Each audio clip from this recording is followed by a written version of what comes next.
Notre invité du jour est avocat, spécialité droit de la famille international. Nous allons parler des contrats de mariage, comment ça s'organise, qu'est-ce qui est valable ici. C'est très important pour ceux qui sont mariés, qui ont fait leur alia, qui projettent peut-être même de divorcer. Ce n'est pas ce que je vous souhaite, mais il faut être informé. C'est parti. Israël, comment ça marche ? Vous allez adorer comprendre Israël. Israël, comment ça marche ? Sur Studio Kalita. Maître Ethan Lipsker, bonjour. Bonjour. On est ravis de vous retrouver. Merci. Ben voilà. Moi aussi. Ben voilà. Donc vous êtes médiateur, vous êtes spécialiste en droit de la famille internationale. Oui, Donc vous traitez des cas de ménages binationaux, on va dire. Oui, très intéressant. Mais je n'en doute pas une seconde. Et aujourd'hui, nous allons parler des contrats de mariage. Alors première question, est-ce qu'il existe en Israël des contrats de mariage ? Évidemment, des contrats de mariage en Israël, on trouve surtout sur deux cas. On trouve des contrats qu'on fait pendant qu'on est déjà marié pour résoudre des problèmes, ce qu'on appelle des fois des contrats de divorce ou des contrats de Yachasé Mamon, donc des contrats qui dirigent partager les biens, partager l'argent. C'est-à-dire que pendant qu'on est marié, il n'y a pas encore d'eau dans le gaz, on va parler clairement, mais il y a par exemple des biens qui ont été achetés, de nouveaux biens, et on a envie d'organiser un peu cette répartition des biens en cas de séparation. Oui. On le fait alors que tout va bien. Oui. C'est ça ? Et on le fait souvent avant le mariage aussi. Donc, un contrat pareil, on peut le faire avant le mariage ou pendant le mariage. On voit des fois des couples qui achètent un appartement, surtout dans un cas où c'est, disons, la femme qui emmène la majorité de l'argent, elle reçoit une grande somme de ses parents.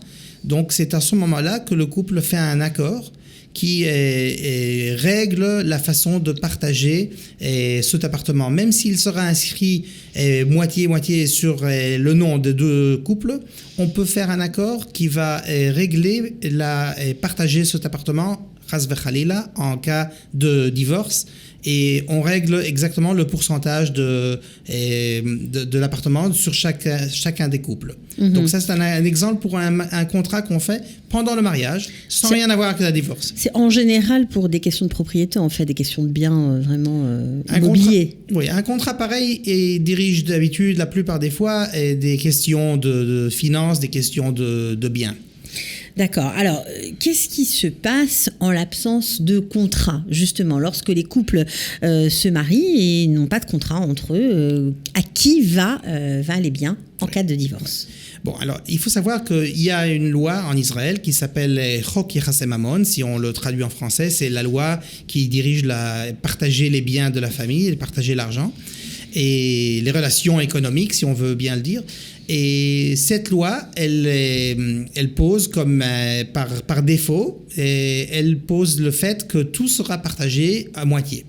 Ça veut dire que s'il y a un divorce et qu'il n'y a pas de contrat, vous m'arrêtez si je me trompe, le bien est partagé en deux. 50% pour l'homme, 50% pour la femme. Oui, et c'est critique parce que des fois, c'est vrai que des biens qui ont été donnés par cadeau ou par héritation ne sont pas compris dans ce partage, donc elles ne vont pas faire partie du partage, mais disons, un cas où un couple habite dans un appartement qui a été acheté par la femme avant le mariage, mais le couple vit dans cet appartement pendant pas mal d'années et les enfants ont grandi dans cet appartement.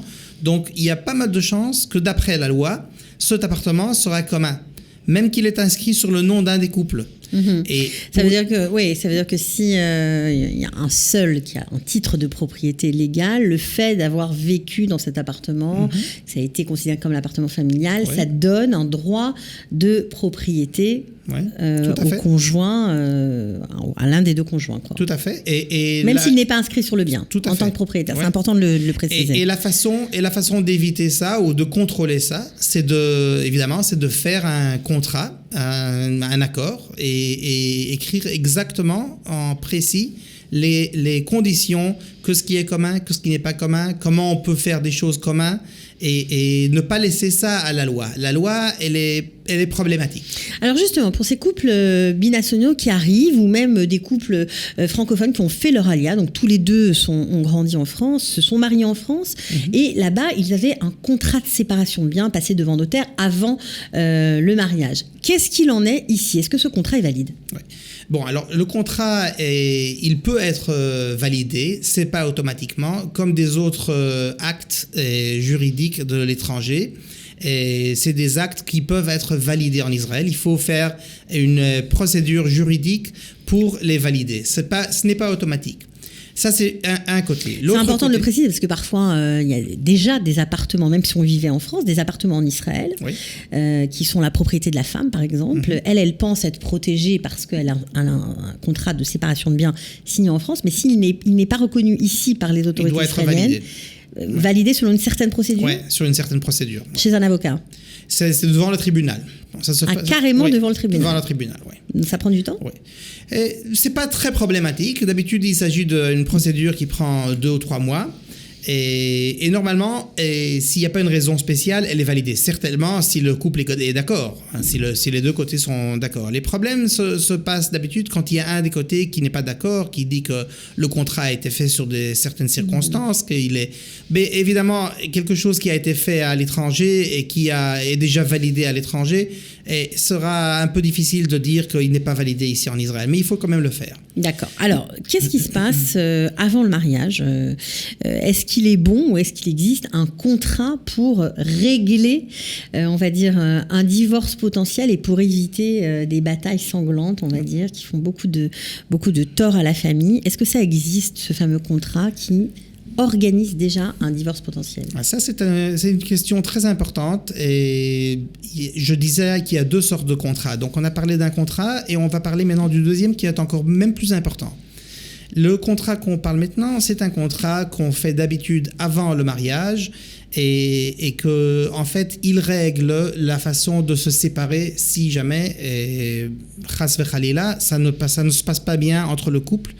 Et comment on se sépare, comment on donne le guet, est très important pour des couples binationaux et surtout quand le divorce n'est pas fait en Israël. Il faut savoir que Israël est le seul pays du monde où un divorce religieux, un divorce juif, ce qu'on appelle le guet, est obligatoire par la loi.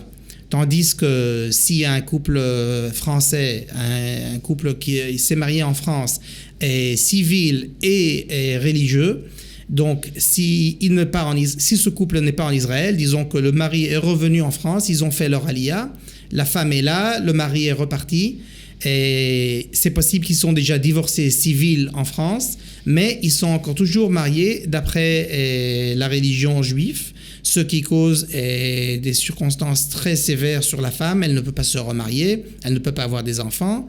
Et évidemment, si elle fait autrement, ça risque d'avoir des problèmes pour les enfants. Donc en fait, ce contrat avant le mariage est une assurance, on va dire entre guillemets, d'avoir un guet. Oui, en fait, ce contrat qu'on parle, ce contrat a été fait au nord d'Amérique. En fait, aujourd'hui, tu ne peux pas te marier par un rabbin orthodoxe au nord de l'Amérique, aux États-Unis ou au Canada, sans signer un contrat pré-mariage qui dirige la façon d'avoir le guet. Qui organise en fait le guet, donc c'est obligatoire de signer ce genre de contrat. C'est-à-dire que les maris s'engagent en cas de divorce à donner leur guet à leur femme, sinon ils auront des mesures contre eux prises et qui seront vraiment... Ce contrat en fait, ce qu'il dit, c'est qu'au bout d'une séparation de 180 jours, 6 mois, et les deux côtés vont divorcer sur la demande d'un des côtés, le mari ou la femme. On n'a pas le droit de refuser. Et le côté qui refuse, soit le mari, soit la femme, va verser une somme d'argent assez haute à l'autre côté, sans aucun rapport à son niveau de situation de vie, situation économique ou des biens ou quoi que ce soit. C'est pour l'encourager tout simplement. Tout à fait. On ne veut pas payer en général, donc c'est pour l'encourager à donner le guet ou la femme ou l'homme d'ailleurs. Ouais. La femme a accepté et l'homme a le donné. Ouais. Et ce contrat est très important aussi pour des couples binationaux qui vivent en Israël. Pourquoi ? Pour 2 raisons. Tout d'abord, comme j'ai dit, sur des couples binationaux, on voit une tendance quand les choses ne marchent pas. Un des couples se retire d'Israël.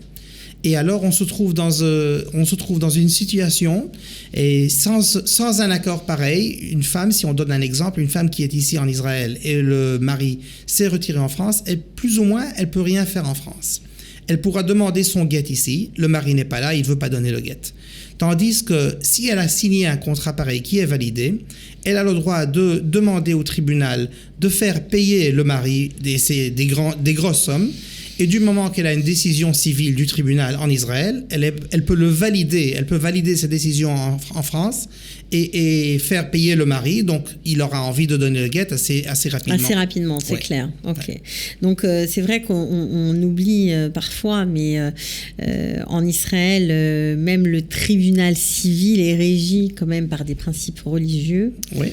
Donc c'est important de le préciser en fonction de la religion des prévenants, quoi. Ouais. Ça peut être l'islam, le catholicisme. Ouais. Et d'ailleurs, le tribunal civil d'Israël, le tribunal civil de famille en Israël, a déjà reconnu la situation d'une femme qui ne reçoit pas son guet de son mari comme une situation qui lui donne une bonne raison de recevoir de l'argent du mari comme punissement. Donc c'est une punition et c'est même plus qu'une punition. C'est ce qu'on appelle tviat nezikin en Israël. Mm-hmm. Donc c'est pareil à si moi je t'ai cassé la maison ou si je t'ai battu. Donc ça a été reconnu que ne pas donner le guet, c'est une sorte de violence. Et une sorte de violence qu'on le fait payer pour elle. D'accord, donc en gros, cette forme de contrat est faite pour protéger tout le monde, on peut dire ça comme ça. Oui, on parle souvent des femmes qui ne reçoivent pas le guet, mais il faut savoir que le mari doit recevoir le guet de la femme, donc d'après la loi juive. Le mari donne le guet à la femme et la femme doit l'accepter. Et si elle ne l'accepte pas, alors il n'y a pas de guet. C'est un problème. Oui. Il n'y a pas de guet, il y a moyen de faire, mais ce n'est pas facile. Ok.